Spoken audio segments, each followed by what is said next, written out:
मतलब बहुत लोगों को ये अभी कंफ्यूजन है कि कोविन ऐप अवेलेबल है, उसको हमको कुछ डाउनलोड करना है या क्या करना है। तो जो मैं समझता हूं वो ये है कि दरअसल ये आपका डैशबोर्ड है, ये आपका प्लेटफॉर्म है जिस पर मेरे पास कोविन का ऐप हो या ना हो, मैं किसी भी तरीके से रजिस्टर कर सकूंगा। उसकी जिम्मेदारी आपकी होगी कि आप मुझे रजिस्टर करें और मैं जहां चाहूंगा जाकर के वैक्सीन ले लूंगा। Is that right? बहुत सही कहा आपने। थोड़ा और मैं इसको स्पष्ट कर देता हूं कि हम ये व्यवस्था थोड़ी इंक्लूसिव बनाने का प्रयास करेंगे। इसका अर्थ ये हुआ कि जरूरी नहीं है कि आपको कोई चीज डाउनलोड करनी पड़े। जैसे उदाहरण के तौर पर आरोग्य सेतु ऐप जो हमारा है उसको करीब 15 करोड़ लोगों ने डाउनलोड कर चुके हैं और लगभग बहुत सारे स्मार्टफोन्स के जो लोग हैं उनके पास आरोग्य सेतु ऐप है। उस ऐप के माध्यम से भी आप अपॉइंटमेंट ले सकेंगे, रजिस्टर कर सकेंगे। उसी प्रकार से और भी जैसे कॉमन सर्विस सेंटर्स हैं गांव के इलाकों में, जो मतलब जन सेवा केंद्र हैं, उनके माध्यम से आप अपॉइंटमेंट ले सकेंगे। अपने जो टेलीफोन करके कॉल सेंटर के माध्यम से भी आप ये काम कर सकेंगे। और यहां तक कि कोई और व्यक्ति भी एप्लीकेशन बनाना चाहे इस प्रकार का तो वो भी बना सकता है। हमारा जो जो मुख्य व्यवस्था है वो व्यवस्था ये है कि एपीआई जिसको बोलते हैं उसके माध्यम से हमने एपीआई पब्लिश कर दिए हैं और भी लोग चाहेंगे तो इस प्रकार से अपॉइंटमेंट और शेड्यूलिंग के एप्लीकेशन बना सकते हैं। फिलहाल ये नहीं है कि आपको कोई चीज डाउनलोड करनी होगी। अगर आपके पास आरोग्य सेतु ऐप है तो आप उससे काम लगाइए, अगर नहीं है तब भी आप दूसरे की मदद से भी आप कर सकते हैं। ये जरूरी नहीं है कि आप अपने एप्लीकेशन के उससे केवल अपने ही आपको रजिस्टर करा सकते हैं, बल्कि अपने पड़ोसियों को भी आप उस पर करा सकते हैं। तो ये पूरी तरह से बहुत सामान्य लोगों को अवेलेबल व्यवस्था होगी। बिल्कुल। आपने चूंकि आरोग्य सेतु का जिक्र किया जिसको बहुत ज्यादा प्रेरित किया गया था कि लोग ले लें उसको, तो करीबन 15 करोड़ या जितने भी डाउनलोड हो पाए हैं। एक हो सकता है ऐसी आबादी छोटी हो, लेकिन अगर मैं ये कहूं कि मैं गाजीपुर के किसी गांव में हूं, न मेरे पास कनेक्टिविटी का सहूलियत है उसकी, न मेरे पास स्मार्टफोन है, शायद मेरे पास फीचर फोन भी नहीं है, और तब भी मुझे प्रायोरिटी पर चाहिए हो, तो मैं क्या करूं? आप देखिए गाजीपुर में अगर आप हैं तो हमारे देश में 6 लाख गांव हैं करीब करीब, और उनमें से 2.5 लाख गांव में जो पंचायत का केंद्र है उस पर भी कॉमन सर्विस सेंटर है, जन सेवा केंद्र है। तो आप किसी भी जन सेवा केंद्र पर, जो कि मुश्किल से आपके गांव से 1 किलोमीटर दूरी से कम पे ही होगा, उस पर भी जाकर आप उसमें रजिस्टर करा सकते हैं।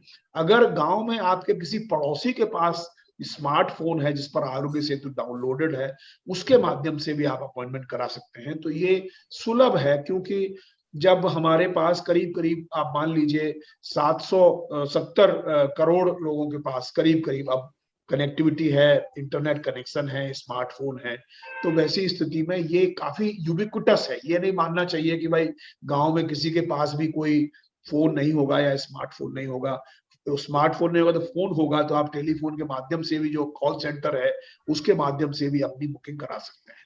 ये बेसिकली प्री बुकिंग की जो बात है उसमें आपसे बातचीत करने के पहले मैं तैयारी कर रहा था, तो आपके टास्क फोर्स के एक मेंबर है डॉक्टर गिरधर राव, उन्होंने और ऐसे कई विशेषज्ञों ने ये सुझाव दिया है कि प्री बुकिंग की जरूरत ना हो, बहुत सरल प्रोसेस बनाएं, खास करके 50+ एज ग्रुप जो कि क्रिटिकल है हिंदुस्तान की इकोनॉमिक लाइफ के लिए, और पूरी सब लोगों की जिंदगियां इंपॉर्टेंट हैं। तो हम वॉक इन क्यों ना कर दें, वॉक इन के वक्त आप रजिस्टर कर लेंगे, बात खत्म। बिल्कुल सही कहा आपने, एकदम अच्छी बात कही है। इनफैक्ट हम लोगों ने ये नहीं कहा है कि प्री बुकिंग को आप निश्चित रूप से कंपलसरी बनाइए, ये बिल्कुल इरादा नहीं है। आप बेसिक आइडिया ये रहेगा कि मान लीजिए किसी केंद्र में 100 की कैपेसिटी है, तो हो सकता है कि जैसे रेलगाड़ी में होता है कि भाई कुछ डिब्बे रिजर्व्ड हैं और कुछ डिब्बे वॉक इन भी है, कुछ अनरिजर्व भी हैं, तो उसी तरह से ये भी होगा। और ये काफी हद तक रूरल इलाकों में होगा कि जरूरी नहीं है कि आप प्री बुकिंग कराइए। आप चले जाइए वहां पे, चले जाने के बाद आप अपना कोई भी एक डॉक्यूमेंट ले जाइए। आधार तो सबके पास है आज, आधार ले जाइए और वहां जाके, आधार में उम्र भी लिखी हुई है आपकी, तिथि लिखी हुई, तो वहां जाके आप अपना वैक्सीनेशन करा सकते हैं। तो ये उद्देश्य ये नहीं है कि प्री बुकिंग कंपलसरी है, बल्कि ये है एक प्रकार से प्री बुकिंग से आपको निश्चित हो जाएंगे कि आपको अमुक तिथि को अमुक केंद्र में निश्चित रूप से वैक्सीनेशन मिल जाएगा। अब ये होता है ना कि जैसे गाड़ी में रिजर्वेशन आपने करा लिया है तो आप निश्चित है कि मुझे इतनी बर्थ मिल जाएगी, और आपने रिजर्वेशन नहीं कराया तो फिर आप चाहते हैं भाई देखिए कितनी भीड़ होगी ट्रेन के डिब्बे में, पता नहीं चढ़ पाएंगे कि नहीं चढ़ पाएंगे। तो उस अनिश्चितता को दूर करने के लिए है, लेकिन इसका अर्थ ये कदापि नहीं है कि आप उस व्यवस्था को मतलब बिल्कुल वॉक इन नहीं कर सकते। तो इसलिए आपकी बात बिल्कुल सही है, और मुझे लगता है शायद मैं भूल गया इस चीज को, शुरुआत में मुझे कहना चाहिए था कि ये वॉक इन व्यवस्था भी बहुत इंपॉर्टेंट अंग है। और जरूरी नहीं है, कुछ केंद्र अगर आप चाहते हैं, कुछ इंस्टीट्यूशंस अगर चाहते हैं कि नहीं हम ये प्री बुकिंग बिल्कुल नहीं रखेंगे, बिल्कुल यूज नहीं करेंगे, तो वो भी स्वतंत्र है, वो अपने आप जो अपने इलाके के वॉक इन लोग हैं वो करा लें, कोई समस्या नहीं।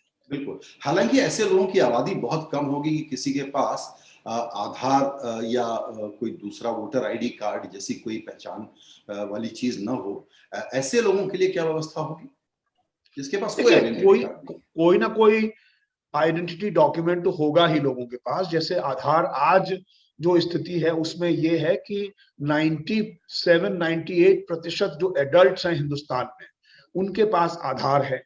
उसके अलावा जिनके पास आधार नहीं है, गांव के इलाकों में तो बहुत ज्यादा है, और जिनके पास आधार नहीं है उनके पास आपका ड्राइविंग लाइसेंस होगा, ड्राइविंग लाइसेंस नहीं होगा तो फोटो आईडी कार्ड होगा, इलेक्शन का आईडी कार्ड तो होगा ही होगा। जी। उसके अलावा अगर पासपोर्ट होगा, तो कहने का मतलब ऐसा कोई भी डॉक्यूमेंट जिस डॉक्यूमेंट में आपके पास फोटोग्राफ हो, आपकी जन्म तिथि हो और आपका नाम लिखा हो, वही डॉक्यूमेंट काफी होगा।